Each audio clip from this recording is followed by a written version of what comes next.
Pasamos al profeta Abdías. Abdías significa siervo de Jehová. Abdías es el libro más corto del Antiguo Testamento, tiene solamente 21 versículos, así que se lee en 2 minutos. A Abdías no se lo menciona en el Nuevo Testamento, esta es una característica. Se cree que el profeta era de Judá, por lo que dice el versículo 1.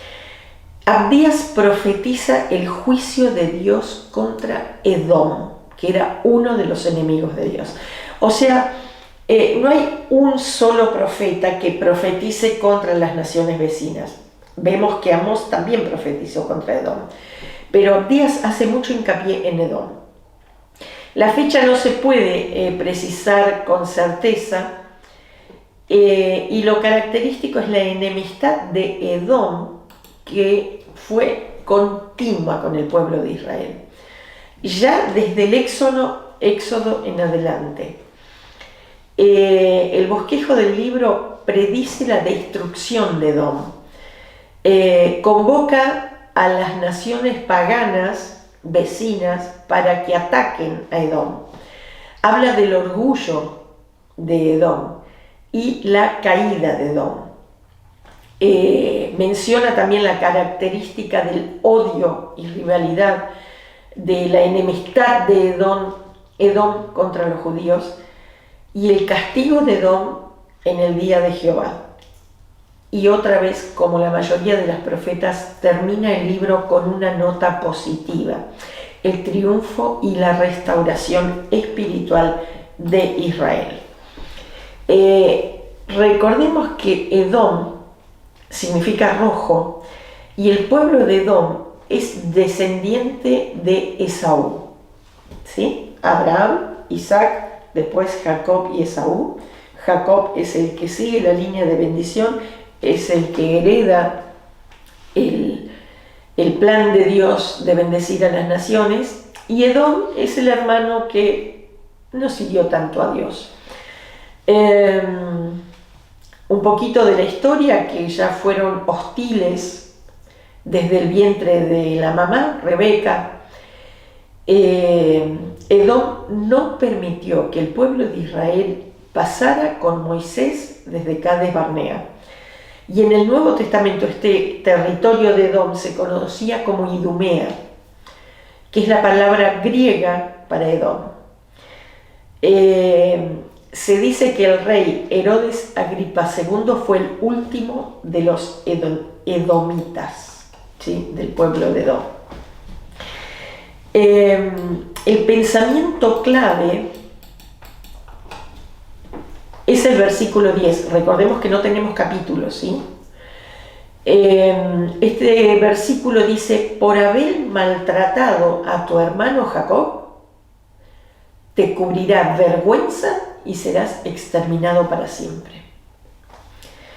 Los edomitas rehusaron dar paso a Israel por su país y también se regocijaron de la toma de Jerusalén. Para saber la fecha más o menos que fue escrita, tenemos 2 posibilidades. Decimos que se alegraron de la toma de Jerusalén. Y la primera es cuando Judá fue saqueado por los filisteos en tiempos del rey Joram. Y esta es la que prevalece, porque la otra toma de Jerusalén no nos daría por el tiempo. El pecado principal que denuncia el profeta sobre Edom es la soberbia.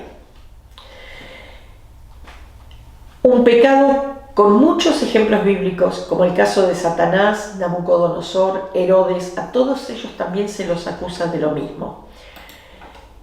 ¿Qué es la soberbia? Es la ausencia del temor de Dios. Es la falta de respeto reverente, amoroso a nuestro Señor, y la falta de un deseo de no pecar para no ofender a Dios o entristecerlo. La soberbia y el orgullo hacen caminar al individuo en el pecado pensando que no es malo, tomando una dirección errónea, tolerando toda maldad y teniendo como resultado su propia destrucción. Este mensaje de Dios sigue en pie hoy día. Caminar en el pecado, alejarse cada vez más, sin arrepentirse, lleva a la destrucción espiritual eterna. La lección espiritual que aprendemos es el especial cuidado providencial de Dios, de los judíos y la certeza del castigo para aquellos que persigan al pueblo de Dios. Y pasamos a Jonás, muy conocido también. Si pensamos en Jonás, lo primero que pensamos es que se lo tragó el pez, y la historia esa, ¿no? En Jonás, una vez más, se nos enseña que Dios ama a todas las naciones. El profeta se llama Jonás, significa paloma. Es hijo de Amitai y oriundo de Gat-Hefer, de la tierra de Zabulón. Queda cerquita de Nazaret. Él era un profeta de Dios. Profetizó a Jeroboam II la expansión del territorio de Israel. Esto lo encontramos en 2 de Reyes 14.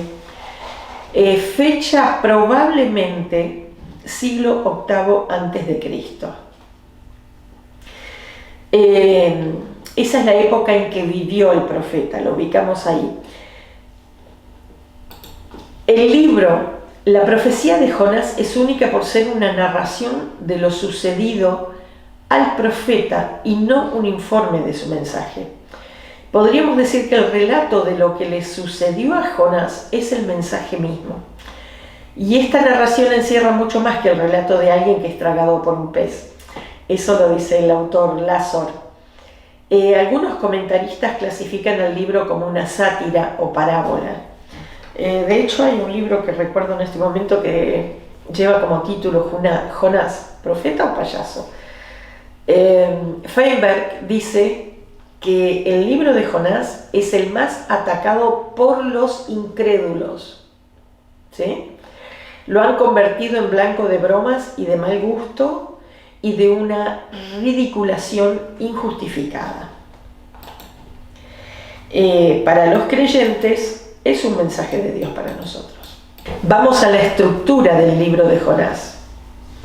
El versículo clave está en el capítulo 3, versículo 10, dice: y vio Dios lo que hicieron los ninivitas, que se convirtieron de su mal camino, y se arrepintió del mal que había dicho que les haría, y no lo hizo. ¿Qué nos enseña?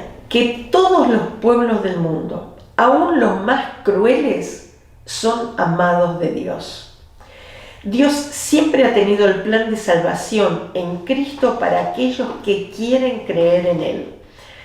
Desde el principio ha enviado mensajeros a aquellos que le buscan. Este plan misericordioso de Dios se ha extendido más todavía desde que empezó la era del Espíritu Santo, la era de la Iglesia.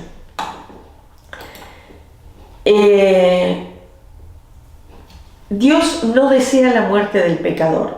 Jonás no parece haber entendido que la salvación no es propiedad de quienes conocen a Dios, sino de Dios mismo.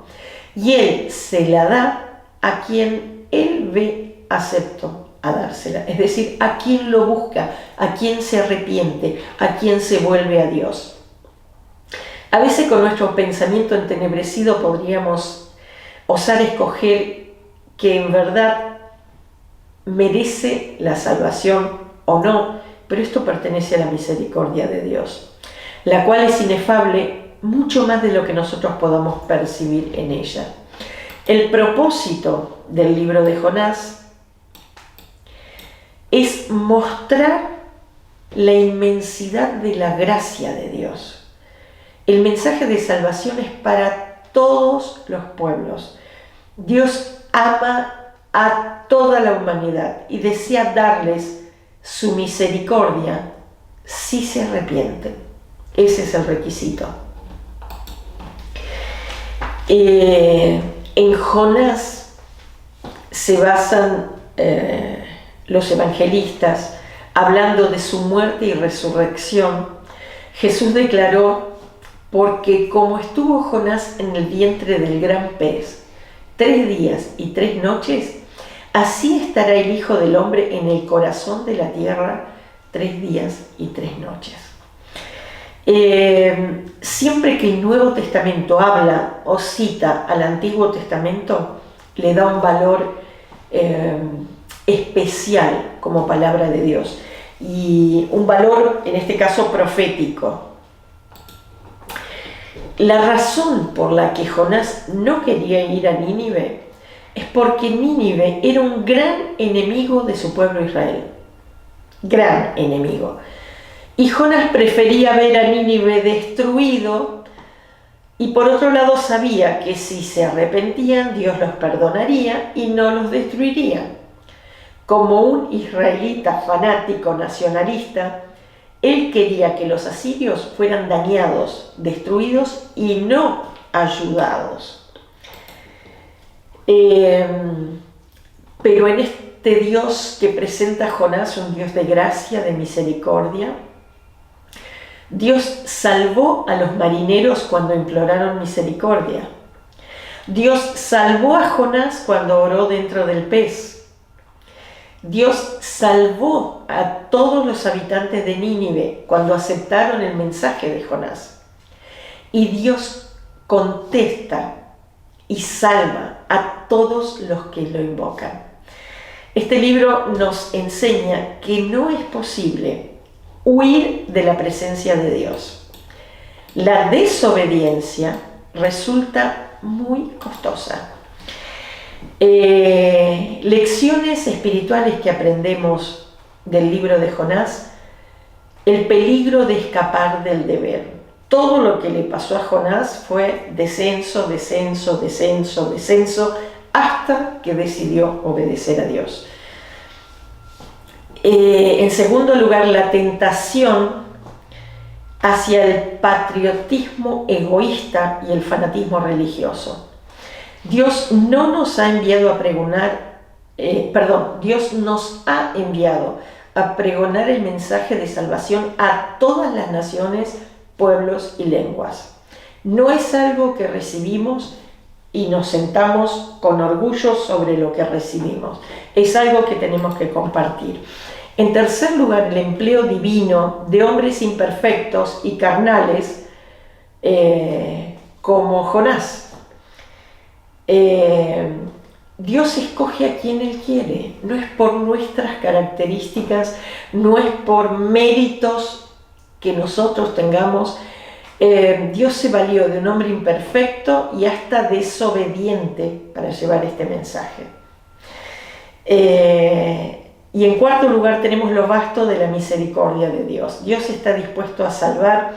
Nosotros solo debemos pregonar su mensaje, es decir, decirlo a las personas. El resto lo hace Él. Y una última cosa que quiero agregar de Jonás y que muchas veces le digo a personas individuales: a veces cuando Dios llama, no acepta un no como respuesta. Te va a seguir llamando, y mientras no aceptes el llamado de Dios, vas a empezar a descender a lugares inesperados como el vientre de un pez, hasta que decidas hacer lo que Dios te dice.